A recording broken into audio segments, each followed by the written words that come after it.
You know the feeling, you open your eyes, and instantly something feels wrong. Ah. That terrible morning feeling. Right. Your heart is already beating too fast. You look at the window, and the sun in the room is just, well, a little too bright. Exactly. Then you look at the clock. Panic hits you. You realize you have made a terrible mistake. You woke up late. It is a horrible way to begin the day. Right. The body physically reacts to that panic before you even stand up. Right. Suddenly, you are not just waking up calmly. You are already falling behind the rest of the world. You're rushing. Yeah, you jump out of bed, you run around the room trying to find, like, one clean shirt. You look under the bed for a missing shoe. I have definitely been there. I mean, we all have, right? Yeah. And then you are running down the street to catch the bus. Your bag feels incredibly heavy. You are sweating. And, of course, you completely skip breakfast. Which is the worst part. It really is. And here is the worst part of the whole situation. Because of that one bad, panicked moment in the morning, the entire rest of your day feels broken. Yeah, it feels stressful. Exactly. It feels wrong. It really does. It is a fascinating and, a very frustrating human experience. Right. We often think of our days as these separate, independent blocks of time. Like, we think the morning is one box, the afternoon is another box, and the evening is a third box. They don't touch each other. Yes, exactly. But they are not separate at all. They are deeply connected. That rushed feeling in the morning creates, well, a powerful cascade of stress. A cascade, you mean like a waterfall where one thing falls and causes everything else to fall too? That is a great way to picture it, a stress waterfall. I like that image. When you wake up panicked, your brain releases chemicals that make you feel anxious. And those chemicals, they do not just disappear when you get on the bus. Right, they stay with you. Yeah, that anxiety follows you to work. It sits with you at your desk in the afternoon. It follows you all the way back home in the evening. Well, welcome to today's deep dive. I'm so glad you're here with us, and I am especially excited about our mission today. It's going to be a great one. We are looking at a wonderful 3-part guide from a series called Easy English Chat. The guide is entirely focused on how to build the perfect daily routine. And a daily routine simply means the habits, the small repeated actions that we do every single day. Exactly. And because this original source material was specifically created to help people learn the English language, we're going to do something very special for you today. Yes, we are. We're going to keep this conversation extremely clear. We will use accessible, simple language. We're going to speak at a deliberate, relaxed pace. But do not let the simple words fool you. Right. We are going to dive incredibly deep into the psychology and the biology behind these habits. We want you to fully understand not just what these tips are, but the hidden science of exactly how and why they work inside your body. So if you are learning English, or if you just want to understand how to make your life significantly less stressful, you are in the perfect place. We are going to break everything down so it makes complete sense. Sit back, relax, and let's figure out how to stop that stress waterfall. What's fascinating here is the most profound insight from the sources is actually a very simple secret. What's the secret? A good day does not happen by accident. Oh, wow. You cannot just cross your fingers and wish for it. No, you really cannot. You do not just wake up and hope that today will be a happy, productive day. Right. According to the text we reviewed, a good day is intentionally built. It is constructed piece by piece through very small, very simple, consistent steps. Little steps. Yeah, and these steps take you from the very first moment you open your eyes in the morning all the way to the moment you close them at night. It is like building a house. You cannot build a strong house on soft mud. You need a solid, hard foundation. That's a perfect analogy. And in our daily routine, that foundation is the morning. A bad morning makes the whole day feel like it is shaking and falling apart. We want to fix that foundation. Right. And the very first tip from our sources is about the physical geography of your bedroom. Specifically, it is about where you put your alarm clock or your phone. The text is absolute on this point. It instructs you to place your phone or your alarm clock as far away from your bed as possible. Not on the little table right next to the bed. No, absolutely not. It needs to be across the room. Now, I understand that the snooze button is a problem, but honestly, when it is cold outside and my bed is so warm, stepping onto the freezing floor feels terrible. It really does. Okay, let's unpack this. Why does moving the phone change everything? Why does simply walking across the room make such a massive difference in how the rest of my day goes? I know stepping onto the cold floor feels terrible, but that terrible feeling is actually the cure. Wait, really? The cure? Yes. It comes down to basic human physiology. Think about what your body is doing when you are lying in bed at 6 a.m. Okay. You are in a state of deep, heavy rest. Your heart is beating very slowly.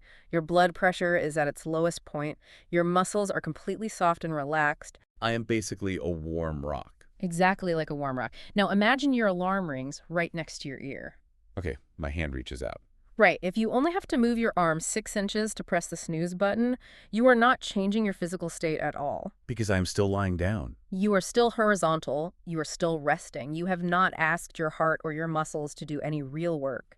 So my brain still believes, oh, we are just resting. It is still sleep time. Yes. And here is where it gets dangerous. When you hit snooze and go back to sleep for, say, 9 minutes, you are actually scrambling your brain's startup sequence. Wait, scrambling it, like mixing it up. Yes. Pressing snooze is not just a trap you fall into. It is like hitting the power button on a computer while it is in the middle of turning on. Oh, that's bad for the computer. Very bad. You stop the waking process and force the brain back into a sleep cycle, but it is a fragmented, low-quality sleep. Right, because you know the alarm is coming back. Exactly. Then, 9 minutes later, the alarm rings again and shocks the brain a second time. This creates a state called sleep inertia. Sleep inertia. Yes, which makes you feel confused, heavy, and miserable for hours. That makes perfect sense. I mean, I always feel worse after hitting snooze 3 times than I would if I just woke up immediately. Everyone does. So if my phone is on a desk on the other side of the room, I cannot reach it. I am forced to do something radical to stop that annoying noise. You must physically throw off the heavy, warm blankets. Yeah. Instantly, the warm air leaves your body, and the cool air of the bedroom hits your skin. That sudden temperature change is a biological shock. It wakes you up. It sends an immediate alert to your brain. Then you must swing your legs over the edge of the bed. You must put your bare feet flat on that cold floor you mentioned. My body's getting all these sensory signals. Cold air, hard floor. And then comes the most important part. You must stand up. Standing up is the key. The physical act of standing against gravity forces your heart to suddenly pump much faster to push blood up to your brain. Right, because your head is higher up now. Exactly. It rapidly increases your blood pressure. It activates the large muscles in your legs and your stomach.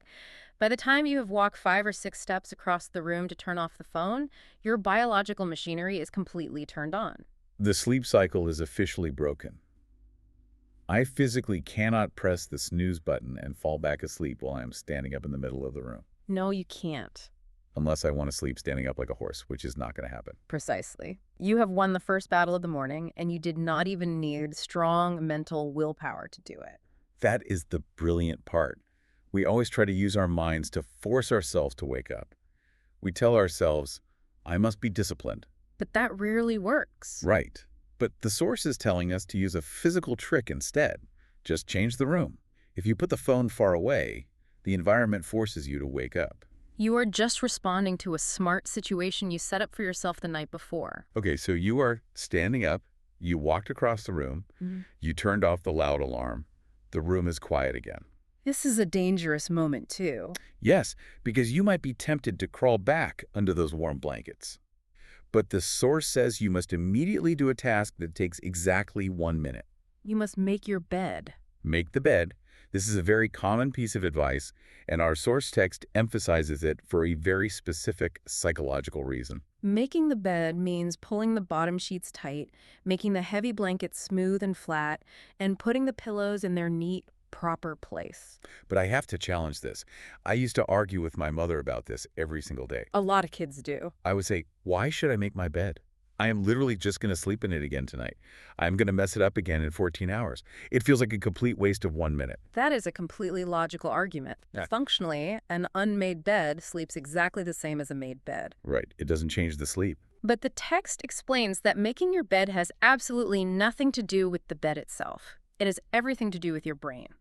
The source calls it your very first win of the day. A win. Like scoring a point in a sports match. Exactly like that. When you smooth out those blankets and arrange the pillows, you are completing a defined task. It is a tiny job, but you started it and you finished it successfully. Okay. When human beings successfully finish a task, our brains release a chemical called dopamine. It Dopamine. is a reward chemical. It makes you feel a tiny bit happy, a little bit proud, and very capable. So I get a little chemical reward just for pulling a blanket up. Yes, and that single drop of dopamine sets a pattern for the rest of the day.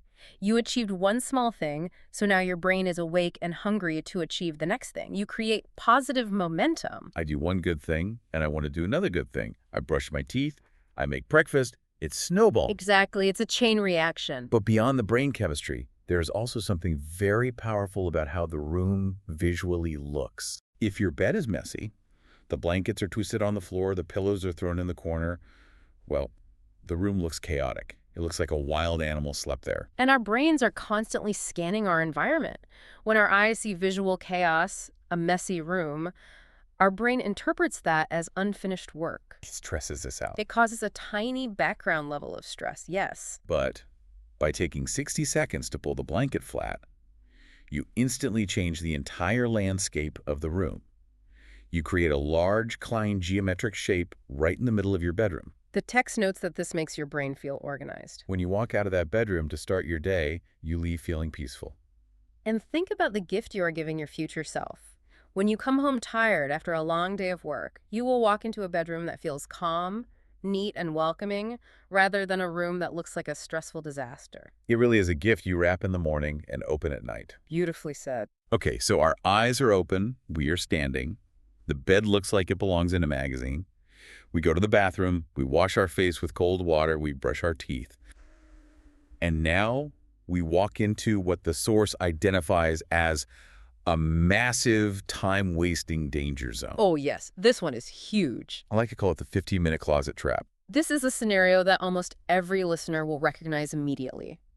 You walk up to your closet or your wardrobe, you open the doors, You just stare. you look at all your clothes hanging there, you see your shirts, your pants, your jackets, and you just stand there. You stare at the fabric, trying to decide what to wear to work or school. You pull out a blue shirt, you hold it up, you think, no, it is too cool for the blue shirt, you put it back. Right, You pull out a black sweater, you put the sweater on, you look in the mirror, you decide it looks bad, and you take it off. right. The source points out that we can easily waste 15 entire minutes just standing there, doing absolutely nothing but making a single decision. In the morning, 15 minutes is an incredible amount of precious time. It really is. If you calculate that over a lifetime, you are spending weeks, or even months, just staring at your own clothes.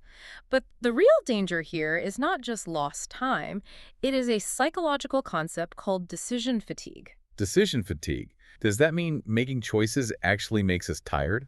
That is exactly what it means. Think of your brain's ability to make good choices, like a battery on your mobile phone. Okay, a battery. When you wake up after a good sleep, that battery is at 100%. But every single time you make a decision, even a tiny meaningless decision like choosing between a blue shirt and a green shirt, it uses a little bit of that battery power. So if I argue with myself in the mirror for 10 minutes about which socks to wear, I am draining my brain battery before I even leave the house. Precisely. You want to save your fresh, 100% morning brain energy for the important decisions you will have to make later at your job or in your classes or dealing with your family. You do not want to waste your premium mental fuel on a pair of socks. No, you don't. So the solution provided by our deep dive source is incredibly practical, and it completely bypasses this fatigue. Do not choose your clothes in the morning. Choose your clothes the night before. In the evening, before you go to sleep, you are usually calm. You have plenty of time. Your stress is low. You have plenty of battery left. Exactly.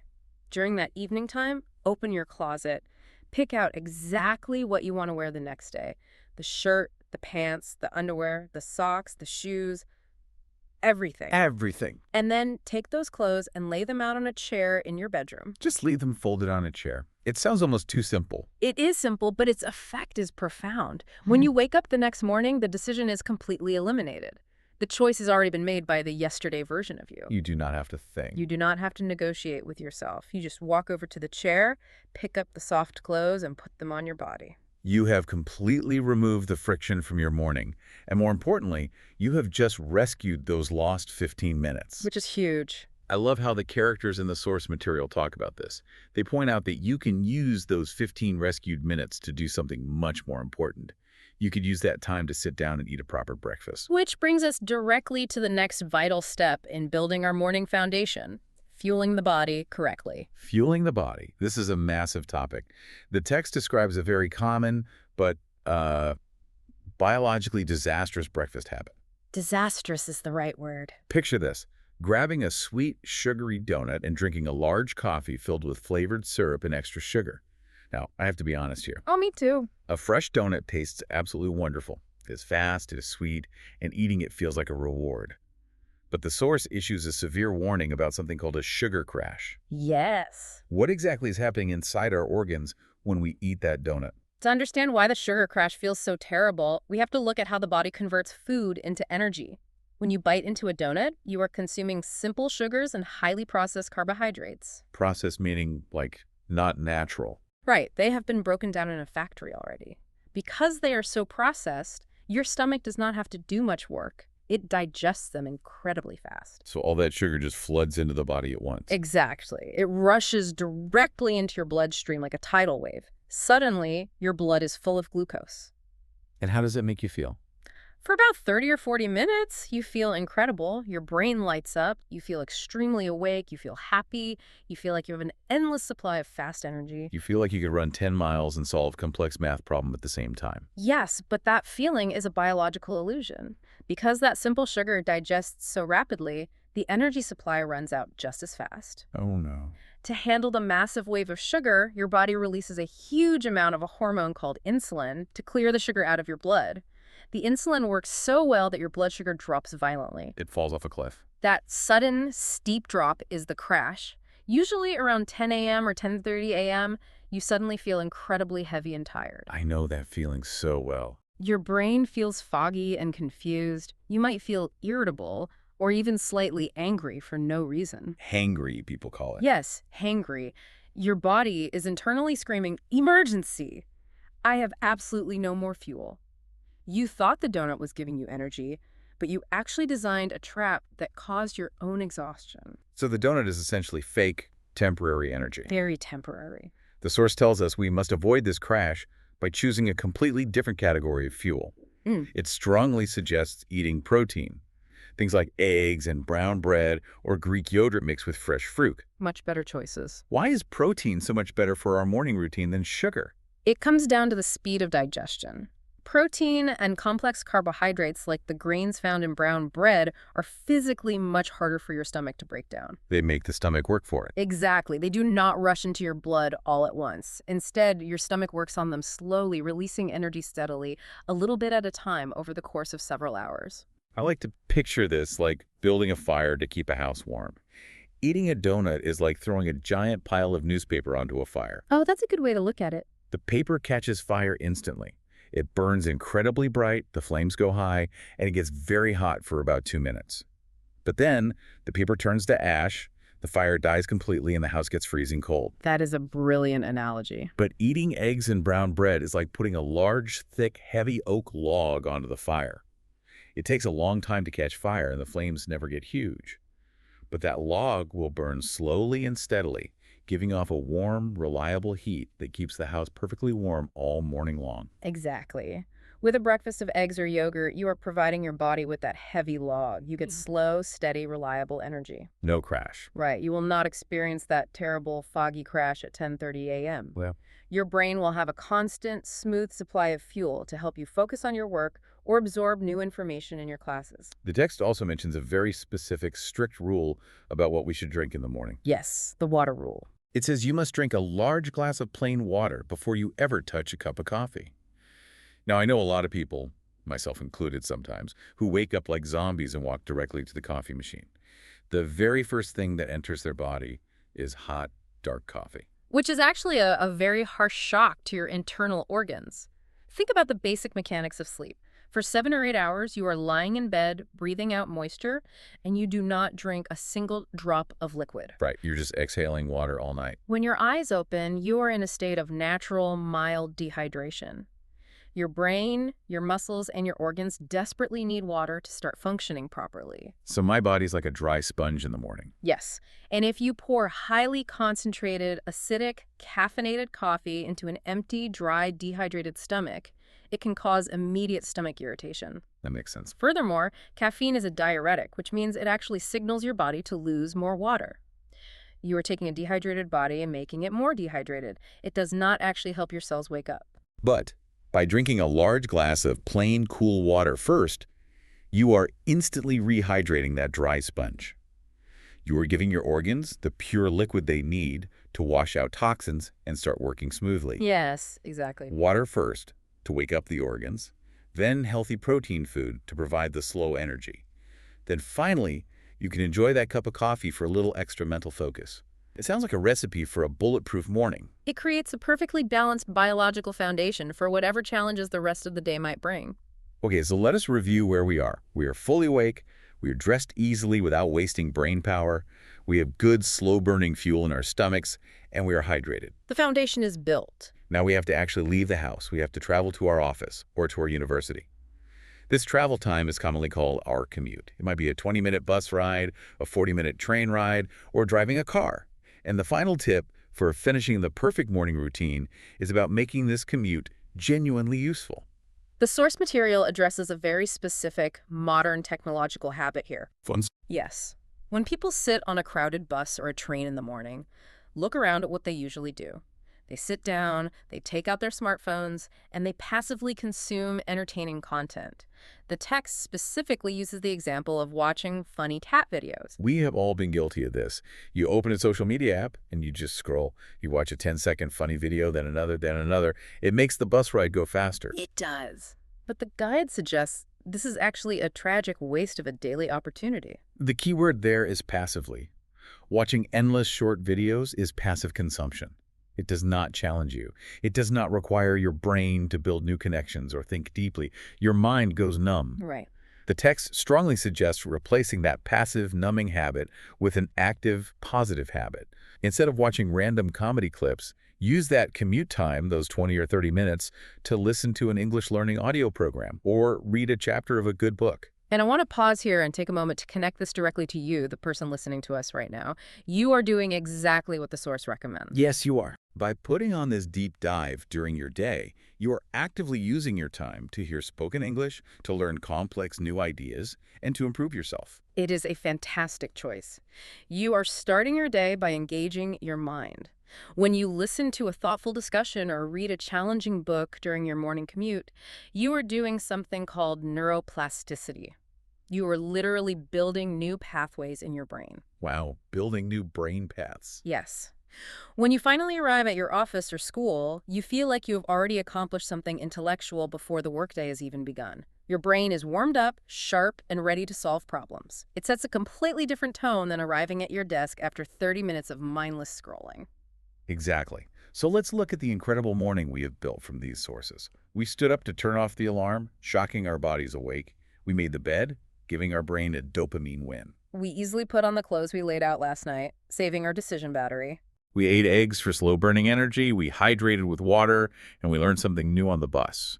We have completely broken the cycle of chaos. The morning is officially fixed. It is a beautifully constructed morning.